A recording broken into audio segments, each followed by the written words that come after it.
Des études ont été réalisées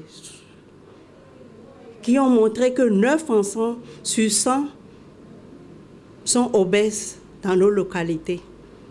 Et les facteurs incriminés retrouvés surtout, c'est l'aisance financière de certains parents, le grignotage dans la journée, les heures excessives passées devant les écrans et les enfants qui sont conduits à l'école le plus souvent en voiture. Donc, on peut comprendre ainsi l'obésité de l'enfant. Maintenant, pour comprendre un peu plus les causes, il faut retenir déjà que c'est un déséquilibre entre les apports alimentaires et les dépenses énergétiques, ce qui fait que la balance énergétique devient positive. Et classiquement, nous suspectons l'alimentation de nos enfants.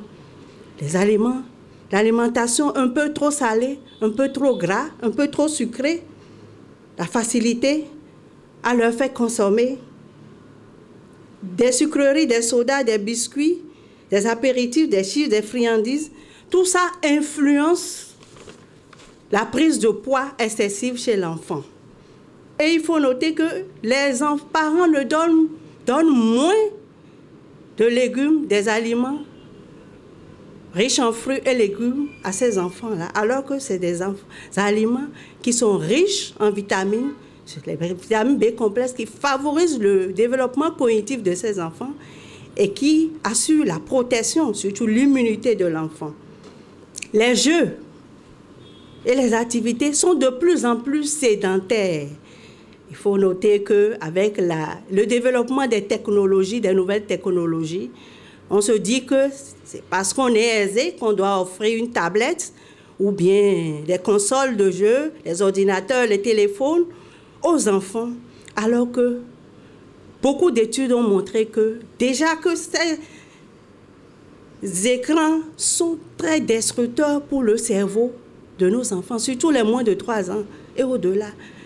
Ça diminue leur capacité de concentration déjà et ce n'est pas rentable pour nous les parents, ni la société, ni l'État, parce que l'enfant d'aujourd'hui, c'est l'adulte de demain. L'insuffisance de sommeil, ça fait partie d'une cause, des causes de l'obésité.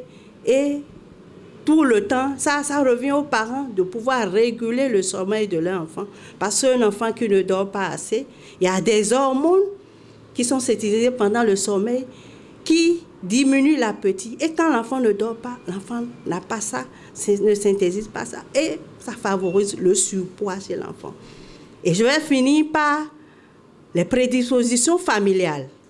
Les prédispositions familiales, c'est vrai, c'est génétique, mais nous, parents, nous avons un grand rôle à jouer, déjà en permettant un bon suivi de la croissance de nos enfants par les pédiatres.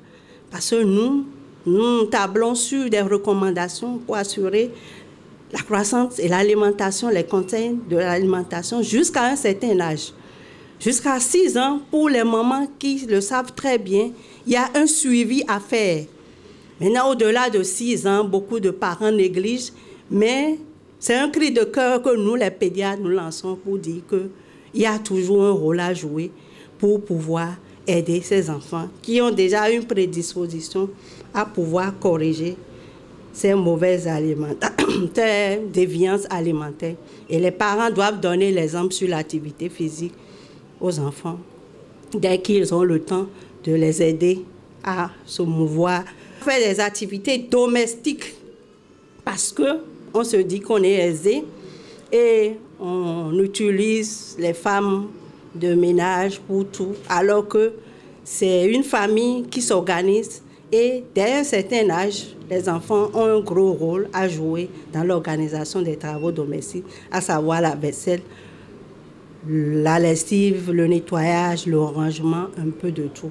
Donc, j'ai parcouru les différentes causes qui favorisent ça, tout en expliquant en même temps le rôle des parents, la responsabilité des parents et en même temps ce qu'il faut faire pour pouvoir aider nos enfants dans la régulation de leur croissance.